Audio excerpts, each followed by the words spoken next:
This video comes from a viewer's question. They want to know what could be causing their caliper to be sticking. The first and most common problem is your pads are wore, your caliper pistons are extended out past further where there should be, and they get cockeyed, jammed, dirt and rust gets in behind it.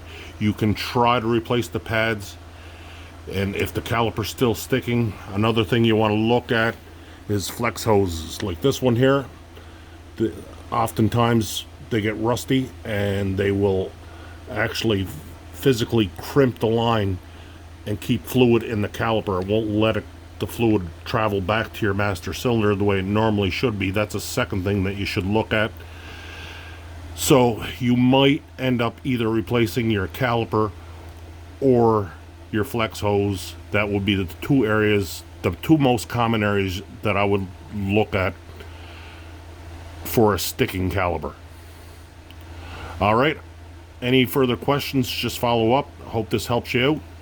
And until next time, if this video helped you out, hit that subscribe button if anybody else finds this helpful. And never be afraid to ask questions. We always answer viewers' questions. So until the next time, folks, this guy out.